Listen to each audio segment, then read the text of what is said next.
Bendito seja o nome do Senhor Jesus, amém? Jesus é maravilhoso. Eu disse, Jesus é maravilhoso. Jesus é gostoso. Servir a Jesus é a melhor coisa do mundo. Não tem nada melhor do que servir a Jesus. Eu não sei se você teve uma semana abençoada, eu tive. E a razão que eu tive uma semana abençoada não tem nada a ver com as circunstâncias, tem a ver com a minha mente, tem a ver com a forma de eu pensar, tem a ver com a forma que Deus tem falado com a gente. Aquele hino que diz assim, que a gente é feliz não pelas circunstâncias, a gente é feliz por causa de Jesus, não é? Então, essa semana, nós estamos trabalhando em transformação da nossa mente. E é muito importante que quando a gente foca numa área de busca de Deus, geralmente o inimigo vai atacar a gente exatamente na área que a gente está buscando do Senhor. Então, essa semana a gente está falando de transformação de mente. Se você lembra da mensagem da semana passada, a gente falou que é importante ter uma mente sadia, porque a forma que a gente pensa determina a forma que a gente vive. Lembra disso, queridos? A forma que a gente pensa determina a forma que a gente vive. Depois nós falamos que a razão que a nossa mente tem que ser trabalhada é porque a mente é uma batalha tremenda, a batalha do pecado. O pecado está aqui, começa tudo aqui na mente. E por último nós falamos que uma mente sadia traz paz e tranquilidade. Então nós falamos na semana passada, no domingo, que é importante a gente fazer 3 coisas. Eu estou falando isso porque eu tenho notado que a gente fala no domingo e na semana as pessoas não vivem aquilo que a gente aprende no domingo. Nós falamos que a primeira coisa que a gente tem que fazer é alimentar a nossa mente com a palavra de Deus. Eu fiquei muito contente de falar com uma pessoa, hoje essa pessoa disse para mim assim, pastor, eu precisava tanto daquela palavra, porque eu não tinha o costume de ler a Bíblia logo de manhã cedo. Mas essa semana toda eu coloquei a Bíblia na cabeceira, a primeira coisa que eu faço é ler a Bíblia. Porque a forma que a gente começa o dia determina todo o nosso dia. Então, vamos alimentar a nossa mente com a palavra de Deus, queridos? Encha a tua mente com a palavra de Deus. Agora, segunda coisa que a gente aprendeu é que para a gente ter uma mente sadia, a gente tem que livrar a nossa mente, liberar a nossa mente de todos os pensamentos destrutivos. Lembra disso? Aí eu falei o seguinte, que existem 3 inimigos que querem destruir a nossa mente. Primeiro é a nossa natureza pecaminosa, a velha natureza, que sempre se levanta contra as coisas de Deus. Então, a gente tem uma natureza, por mais que você e eu queremos servir a Deus, aquela natureza velha começa a se levantar, ela quer se ressuscitar. Então a gente tem que lutar contra isso. Quando vier aqueles pensamentos destrutivos, pensamento dizendo que você não vale nada, que você não vai alcançar, que você não presta, que você não vai conseguir fazer nada, ou ao contrário, que você é o melhor do mundo, que não tem igual a você, porque você é um presente de Deus para o mundo, quem está do teu lado tem o maior presente. Isso tudo não é de Deus não. Isso é a natureza humana que vem querer destruir a tua vida. Segundo é Satanás. Satanás é sujo, sujo mesmo. A Bíblia diz que ele é um ladrão, que vem matar, roubar e destruir. Satanás quer roubar a tua paz, Satanás quer destruir a tua alegria, e ele quer matar a vida espiritual. E ele vai usar os seus mensageiros para fazer isso, gente. E você tem que lembrar disso. E o terceiro inimigo são os valores do mundo. É o mundo que não conhece a Deus. O que a gente aprendeu no devocional hoje? Que a gente tem o quê? A mente de Cristo. Então a mente de Cristo tem que pensar da forma que Cristo pensa.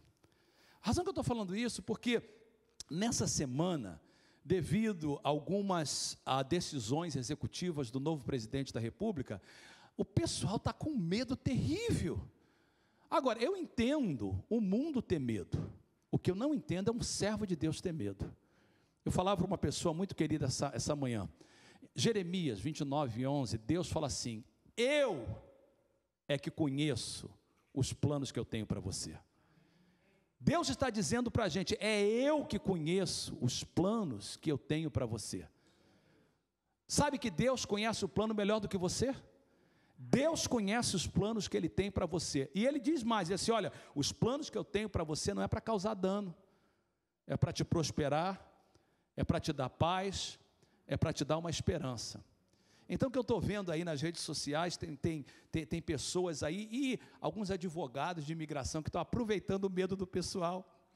e falando tudo quanto é mentira, e falando coisa aí, e não sei o que, e vai acontecer isso, e vai acontecer aquilo, e os servos de Deus, em vez de ouvir o Senhor, e trazer os pensamentos cativos, e submeter a Cristo, o que eles estão fazendo? Acreditando na mentira de Satanás, acreditando nos valores do mundo. Você tem que acreditar na palavra de Deus, gente. Aí você diz assim, pastor, mas está muito difícil, e não sei o quê.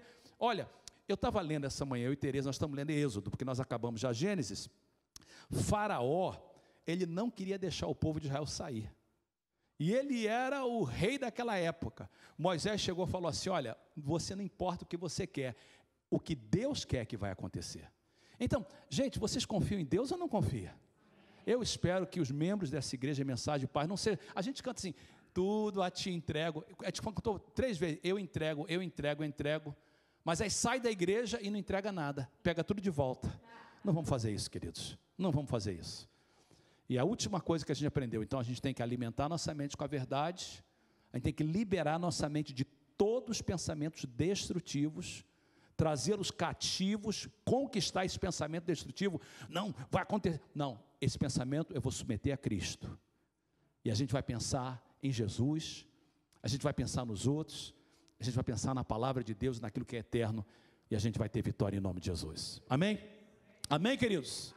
Agora você vai abrir a sua Bíblia no livro de Gênesis, por favor, todo mundo aí, abra a sua Bíblia. Se você está em casa, eu quero que você abra a sua Bíblia também, Gênesis capítulo 32, eu geralmente não prego na sexta, é o pastor Márcio e pastor Max que tem o privilégio de pregar nas sextas, mas eu pedi o pastor Max para pregar no culto de domingo, eu vou estar aqui, eu quero que ele pregue, porque a gente vai falar de saúde emocional, uma tremenda mensagem.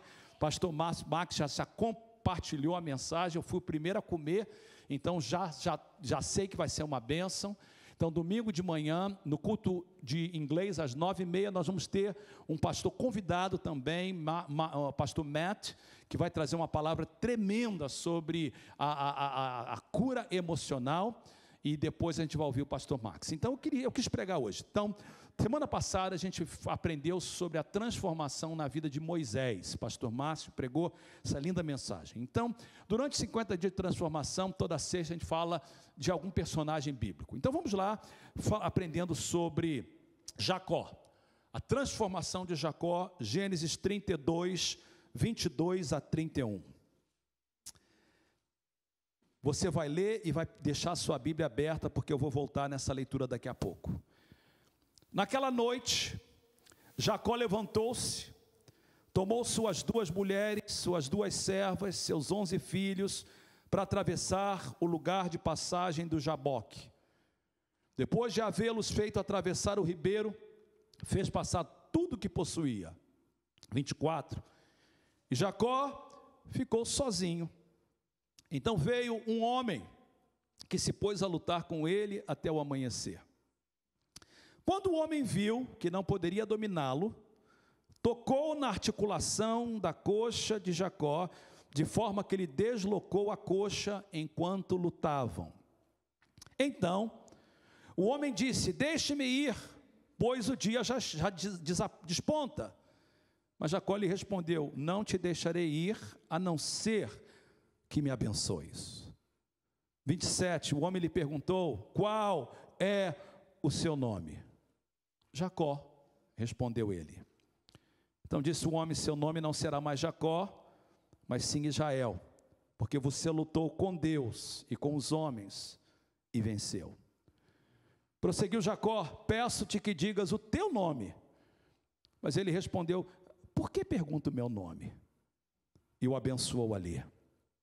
Jacó chamou aquele lugar Peniel, pois disse: vi a Deus a face, e todavia a minha vida foi poupada. 31, ao nascer do sol, atravessei o Peniel, mancando por causa da coxa.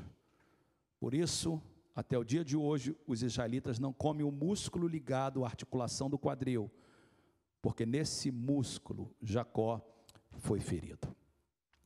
Vocês conhecem a história de Jacó. Para quem não recorda, deixa eu recordar você. Jacó era um dos 3 patriarcas de Israel. O primeiro patriarca era Abraão, que foi chamado por Deus em Ur quando Deus o chamou para sair da sua terra, da sua parentela, Deus ia fazer dele uma bênção, Deus ia multiplicar a sua descendência e ele seria pai de muitas nações. E Deus faz um trabalho de transformação na vida de Abrão, transformando ele em Abraão. Mas Abraão não tem filhos, e Deus falou para ele que ele seria pai de multidões, mas ele ficou preocupado, porque como é que eu vou ser pai de multidão se eu não tenho filho? Vocês conhecem a história, Abraão e Sara, sua esposa, se apressam. Deus parecia retardar a sua promessa, porque às vezes é assim, parece que Deus falou e não acontece, e a gente fica então apressado e quer ajudar Deus. Eles quiseram ajudar Deus. Ismael nasceu de uma serva de Sara. Finalmente, 14 anos depois, o filho da promessa nasce, Isaque. O nome Isaque significa riso, porque Deus fez Sara e Abraão sorrir na velhice deles. Abraão então tem esse filho Isaque, que é um filho muito querido, e Abraão então cuida de Isaque, e ele é paparicado pelos seus pais, tanto é que com 40 anos ele continuava solteiro. Com 40 anos ele ainda não tinha casado, sua mãe já havia falecido e ele continuava solteiro.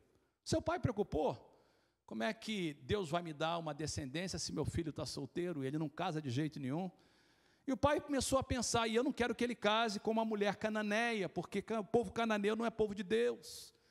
Ele tem um escravo chamado Eliezer, ele diz, Eliezer, vai lá na família dos meus irmãos e procura uma esposa para o meu filho, para que Isaque tenha uma esposa. E a história é muito linda, a história de Eliezer.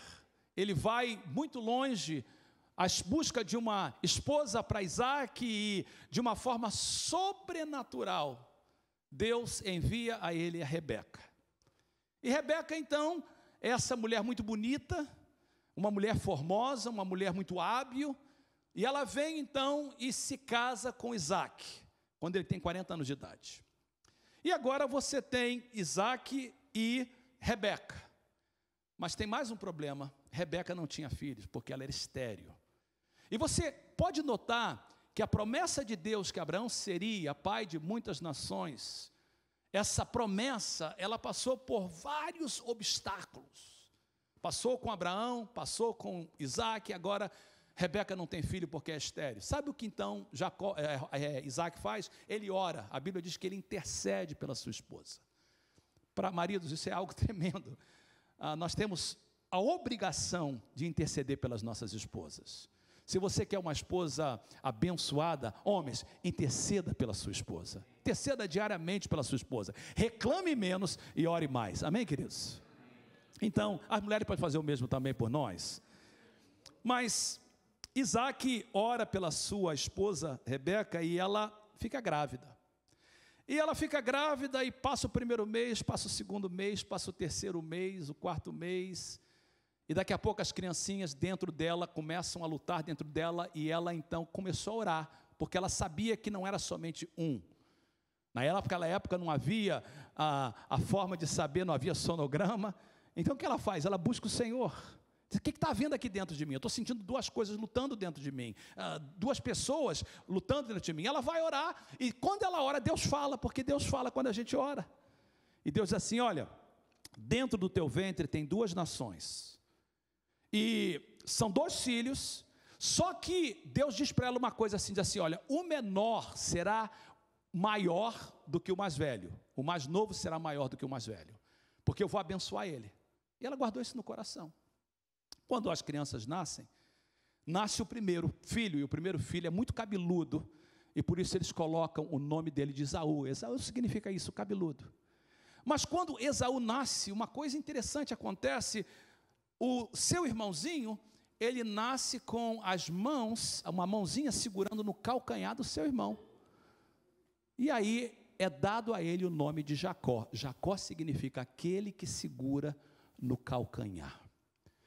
Mais tarde, esse nome Jacó, com o passar do tempo, aquele que segura no calcanhar, se torna uma figura de linguagem para trapaceiro, enganador, e usando uma linguagem de um amigo meu, nó cego. Alguém que é nó cego. O que é um nó cego? É um nó que você não consegue de maneira nenhuma tirar. É pessoa trapalhão. Eu vou ser sincero para vocês, eu tenho vários personagens bíblicos que são meus favoritos. O que é menos favorito personagem meu na Bíblia é Jacó. Jacó é nó cego. Jacó é trapaceiro. Jacó é enganador. Porque Rebeca lembra daquela palavra que Deus falou para ela, ela protege muito Jacó. E Jacó então era aquele rapazinho que foi filhinho de mamãe, criado em casa, cozinheiro, ele fica dentro de casa o tempo todo. O seu irmão Esaú não, era homem de campo.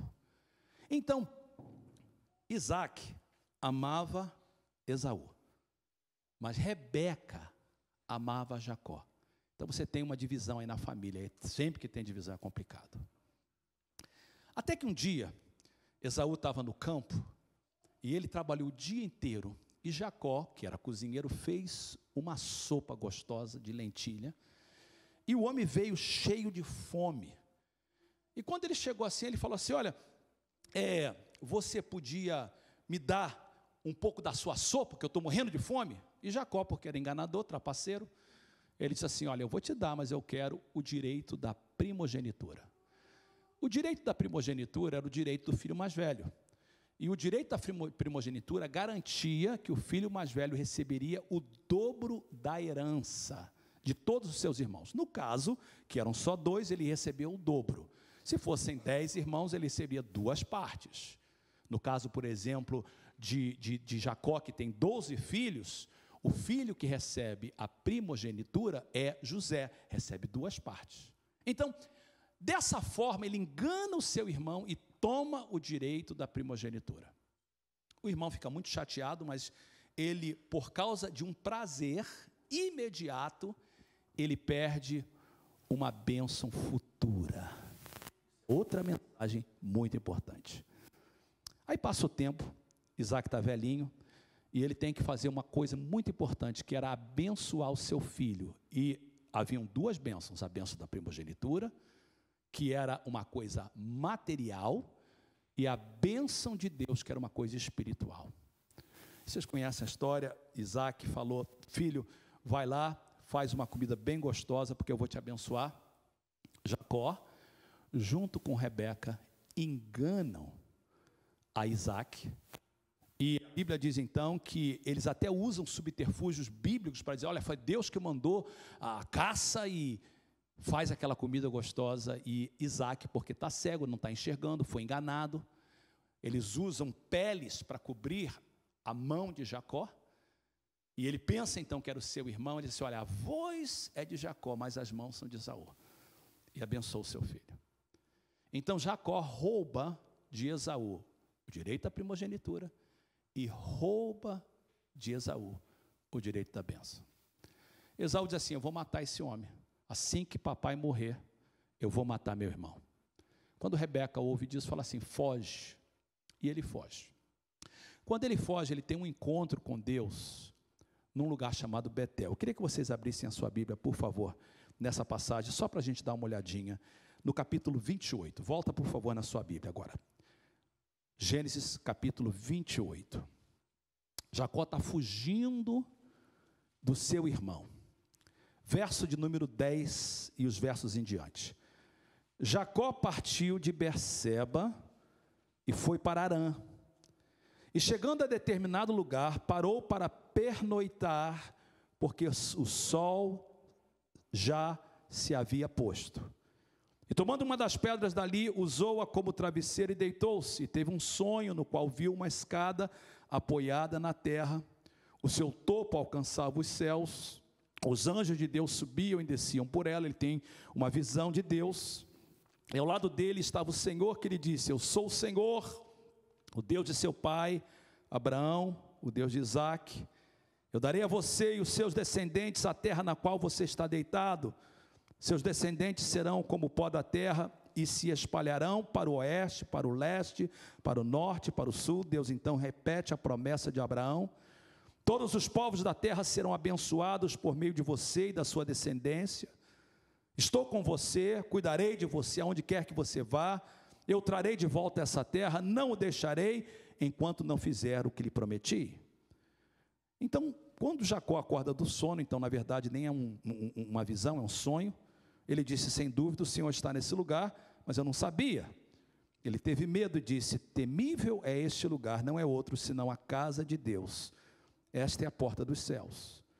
Na manhã seguinte, Jacó pegou a pedra que tinha usado como travesseiro, colocou-a em pé como coluna e derramou óleo sobre o seu topo e deu o nome daquele lugar de Betel. Betel significa casa de Deus, embora a cidade anteriormente se chamasse Luz. Então Jacó fez um voto dizendo, se Deus estiver comigo, cuidar de mim nesta viagem que estou fazendo, prover-me de comida e roupa, levar-me de volta em segurança à casa de meu pai, então o Senhor será o meu Deus, e esta pedra que hoje coloquei como coluna servirá de santuário de Deus, e de tudo que me deres, certamente te darei o dízimo.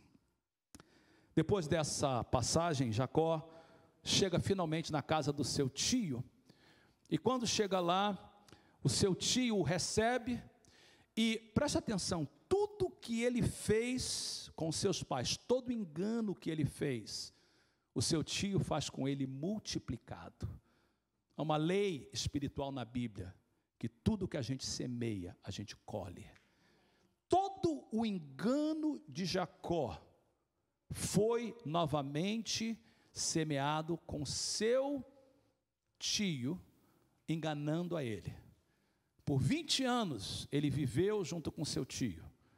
Ele casou com as suas primas, ele casou com 2 das filhas dele, mas ele teve que trabalhar 20 anos para conseguir alguma coisa. E se não fosse por misericórdia de Deus, ele voltaria vazio.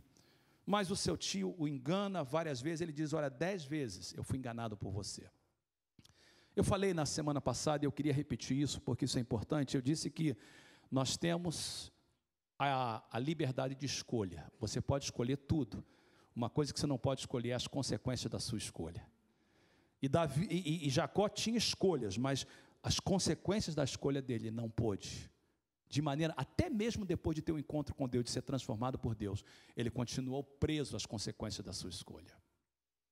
20 anos depois, ele resolve voltar. E quando ele resolve voltar, ele diz assim, eu vou voltar, e ele manda notícias, ele manda uns dos seus servos dizer para o seu irmão Esaú, ele falou assim, será que Esaú ainda está querendo me matar? Então ele manda alguns dos seus servos na frente, com presentes para o seu irmão, dizendo para ele assim, olha, diga que Jacó está vindo aí atrás, e ele queria tentar saber se o seu irmão estava agora mais tranquilo. E o que acontece é que Esaú, quando ouve que Jacó estava voltando, ele pega 400 dos seus homens e vai ao encontro a Jacó. Quando Jacó sabe que o seu irmão está vindo com 400 homens, ele sabe que é problema, ninguém vai vir para encontrar outra pessoa com 400 homens, a não ser que ele queira fazer alguma coisa. Ele se vê em apuros. E quando ele se vê em apuros, então, ele diz o seguinte, eu preciso de fazer uma coisa, eu estou agora em problemas, eu preciso de voltar para Deus. Em Betel, Jacó não foi transformado. Em Betel, Jacó teve uma experiência com Deus, mas ele não foi transformado por Deus. Não que Deus não quisesse o transformar, é porque ele não deixou Deus transformar. E a primeira coisa que eu queria ressaltar é que às vezes você vem na igreja todas as sextas-feiras, às vezes você vem na igreja todos os domingos, às vezes você já foi batizado na igreja, às vezes você tem o linguajar de crente, você é até dizimista, porque ele foi dizimista, ele disse, daqui para frente você é dizimista, mas não foi ainda transformado por Deus. A razão que a gente está tendo essa campanha é porque a gente está entendendo, e Deus falou no meu coração ano passado, quando Ele falou sobre a importância dessa campanha, que cada um de nós temos áreas na nossa vida que nós precisamos de transformação. E há muitas pessoas na nossa igreja que estão sentados nos bancos, não necessariamente hoje, mas sem dúvida no domingo, que ainda não passaram por uma verdadeira transformação. O fato de estar na igreja não é garantia que você foi transformado. Jacó só passou por transformação não em Betel, mas em Peniel. Eu queria que você voltasse para o texto em Gênesis 32. E eu queria chamar a atenção com vocês só de alguns versículos, em particular no texto que nós lemos. Naquela noite, ou seja, num determinado momento em que ele estava em apuros, naquela noite em que ele ouviu falar que o seu irmão vinha contra ele com 400 homens, naquele momento que Deus armou contra ele, porque Deus não pode mudar o coração de ninguém, mas Deus pode mudar as circunstâncias. E Deus então preparou uma circunstância para que ele pudesse parar e pensar na sua vida. Ele toma suas mulheres, suas servas, seus filhos, atravessam a passagem de Jaboque, e olha o verso 24, e Jacó ficou sozinho.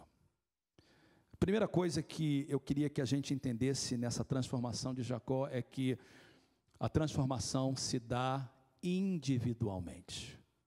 Jacó ficou sozinho. Eu posso pregar todos os domingos e dar de tudo que eu puder dar.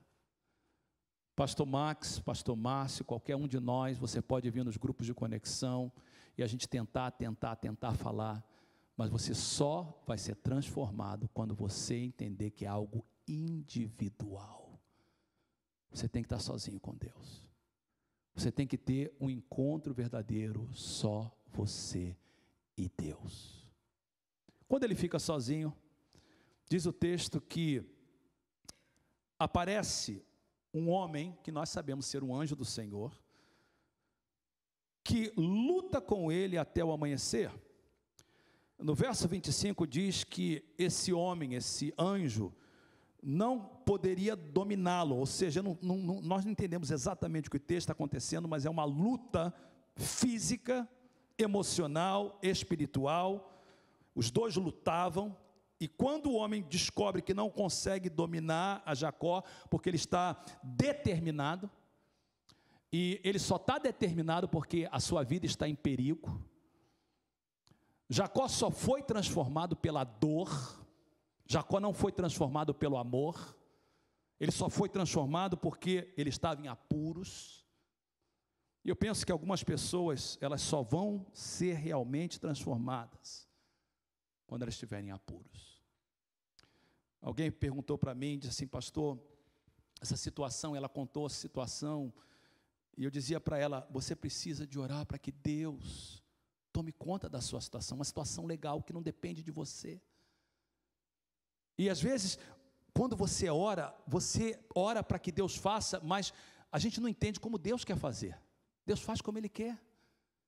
Deus faz como lhe apraz, diz a palavra de Deus. E no caso de Jacó, Deus tinha que trazê-lo numa situação apertada como essa, poder trabalhar na vida dele. Quantas vezes na minha vida é assim? Eu oro, e às vezes parece que Deus não está ouvindo, e Deus está começando a trabalhar para Ele colocar no lugar onde eu possa aprender a ouvir a sua voz. Eu vou usar uma palavra que talvez não faça sentido para alguns, mas você tem que estar desesperado na busca de Deus para você receber o milagre de Deus. Você tem que dizer: Senhor, eu não aguento mais, eu estou disposto a jejuar, estou disposto a orar, mas muda a minha situação. Ele lutava com Deus a ponto que o anjo falou assim: não tem como, eu vou ter que tocar nele. E aí, olha o que ele diz no verso 26, diz assim: não te deixarei ir, a não ser que me abençoes. Ou seja, eu estou determinado que eu não quero mais ficar nessa situação, não quero ser esse homem mais dessa forma. Agora, olha o verso 27. O homem, que a gente já sabe que, de acordo com o texto, é um anjo de Deus, lhe pergunta: qual é o seu nome? Queridos, Deus sabia o nome dele? Por que Deus então manda perguntar o nome dele? Não era porque Deus precisava de informação. Deus perguntava o nome dele porque ele teria que dizer que o nome dele era trapalhão, que o nome dele era enganador, que o nome dele era alguém que segurava no calcanhar. Qual o seu nome? Eu creio que ele hesitou em responder. Você sabe meu nome? Não, qual o seu nome? Meu nome é enganador. Meu nome é o trapaceiro. Eu disse, eu creio que foi domingo passado ou domingo anterior, que não tem como se ajudar uma pessoa que não quer ajuda. E a melhor forma de Deus trabalhar na gente é que a gente primeiro tem que reconhecer: eu preciso de transformação. Nós estamos falando de saúde espiritual, falamos já de saúde física, estamos falando de saúde mental, domingo vamos falar de saúde emocional, depois vamos falar de saúde relacional, saúde financeira e saúde vocacional. E nós falamos quando começamos essa campanha que você tem que pensar em que área você tem que ser transformado. E eu sei que isso não é fácil, porque ninguém quer reconhecer. Mas você e eu só vamos ser transformados quando a gente fala assim: é essa área que eu preciso de transformação. Então, quando Deus pergunta a ele: qual é o seu nome? Meu nome é trapaceiro. Meu nome é linguarudo. Meu nome é uma pessoa bêbado. Meu nome é uma pessoa que está ligada à pornografia. Meu nome é uma pessoa que encrenqueira. Reconheça a área que você precisa de mudar. Meu nome é impaciente. Quando a gente reconhece, aí o homem disse: seu nome não será mais Jacó, mas sim Israel. Olha a diferença de Jacó, trapaceiro, para Israel, aquele que luta com Deus e vence. Príncipe de Deus, aquele que Deus luta em seu favor. Dali para frente, Jacó nunca mais é conhecido como Jacó. Dali para frente, o seu nome é Israel. E o texto diz que ele sai com uma marca. Toda pessoa que é transformada tem uma marca de Deus. E no caso dele é uma marca física, ele sai mancando. Mas todas as pessoas, quando viam ele mancando, falam: esse homem foi transformado por Deus. Daqui para frente, Jacó não é mais um enganador. Daqui para frente, Jacó é um verdadeiro homem de Deus. Perfeito, não. Ele sai dali, encontra com Esaú, Deus tem misericórdia dele e o livra do seu irmão. Ele vai para a terra e a primeira coisa que ele faz, ele diz assim: vou construir um altar ao Senhor. E ele cumpre a promessa, ele vai até Betel e ali ele sacrifica o Senhor e ele serve o Senhor. A sua vida não é um mar de rosas. Mais tarde, ele tem 12 filhos e uma filha. E os seus filhos fazem com ele exatamente o que ele fez com seu pai. Os seus filhos pegam uma pele de um vestido feito de peles, enganam seu pai na venda de José para o Egito. E ele fica mais de 20 anos sem ver o seu filho. E o que ele fez com o seu pai, que ficou sem o ver, acontece com ele. Porque, novamente, você pode ter escolha, mas você não pode escolher as consequências. Então, mesmo sendo transformado, ele continua sofrendo as consequências de algo que ele fez lá atrás. Mas, pelo menos agora, a sua vida era uma outra vida. Eu queria que você parasse e pensasse na vida desse homem como inspiração. Senhor, o que é que eu preciso de ser transformado na minha vida? Se Deus transformou Jacó, Ele pode transformar qualquer pessoa. Começando comigo, começando com você. Feche seus olhos, curva a sua cabeça, por favor.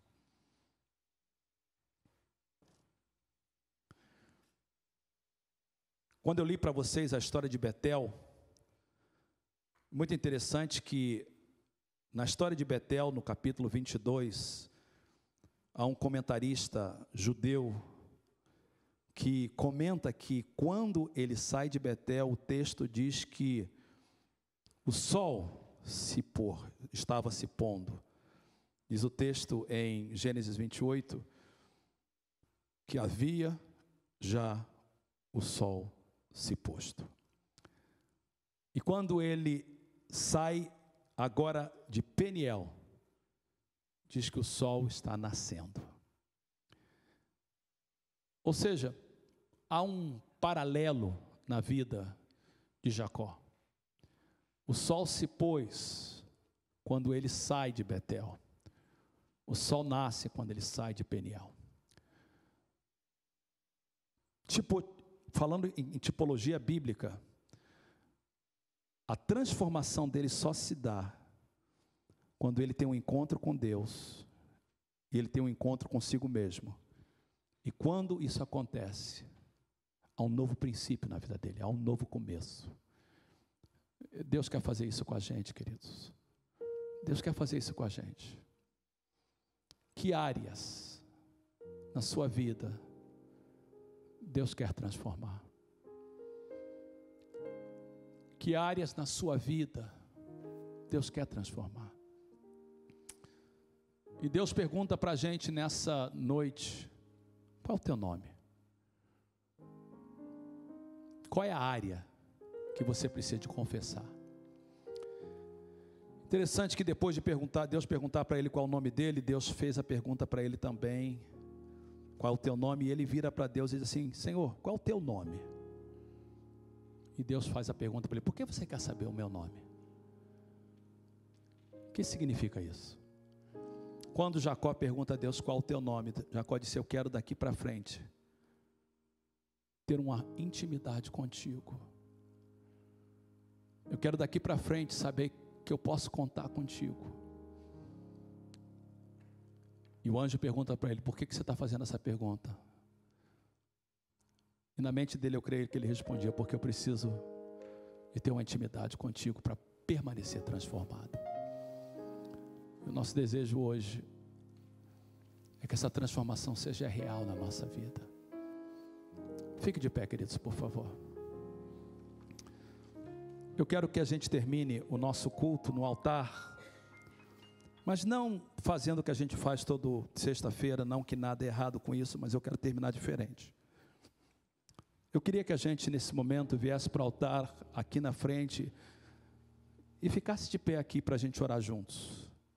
Então, por favor, todos que estão presentes, vem aqui para frente. Você que está aqui no primeiro banco, venha, seja o primeiro, fica aqui do meu lado. Nós vamos terminar o que nós estamos trazendo através do nosso culto online, mas eu quero orar por você que está assistindo em casa, enquanto a gente vai orar com o pessoal que está chegando aqui.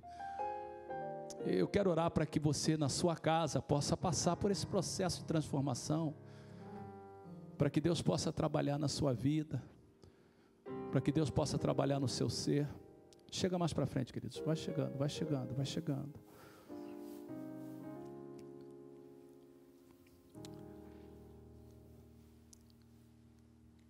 Espírito Santo, vem nesse momento cuidar da gente. Vem, Espírito Santo, vem, Espírito Santo.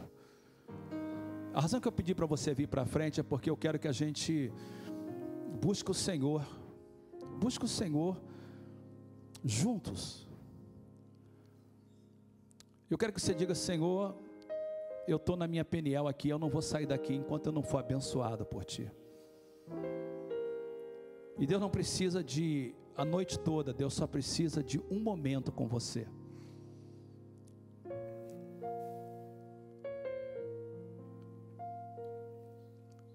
De olhos fechados, cabeças baixas. Eu quero que você nesse momento deixe o Espírito Santo falar com você. E como o foco dessa semana é mental, saúde mental, pensamento, eu queria que você pensasse na sua semana. Em que momento nessa semana você permitiu que o seu pensamento não fosse sadio? O que você precisa de mudar para que o seu pensamento seja um pensamento dominado por Cristo? Que transformação Deus está exigindo de você? O que você tem permitido entrar na sua mente? E Deus está te perguntando nesse momento: qual é o teu nome? Qual é o teu nome? Eu tenho que dizer: Senhor, meu nome é Fernando. Eu tenho que dizer: Senhor, às vezes eu me apresso demais. Às vezes eu sou impaciente. Senhor, meu nome é Fernando. E às vezes eu tento agir na minha própria força. Senhor, meu nome é Fernando. E às vezes eu permito que as circunstâncias comecem a ditar as minhas atitudes. E Deus diz: agora eu posso transformar o teu nome. Na Bíblia, nome significa caráter. Mudança de nome é mudança de caráter. E Deus pergunta: Márcio, qual é o teu nome? Max, qual é o teu nome? Vera, qual é o teu nome? Jane, qual é o teu nome? Laércio, qual é o teu nome? E é nesse momento que a gente tem que dizer: Senhor, Tu sabes todas as coisas. E eu quero te dizer que eu quero te entregar as minhas imperfeições para ser transformado por Ti. Jacó ficou sozinho. E naquele momento de luta, naquele momento, Deus o transformou. E Deus tocou na sua coxa e o abençoou. Eu oro que você saia daqui marcado por Deus, marcado por Ele. Iramandarama Shandaralabakurabapapopsi.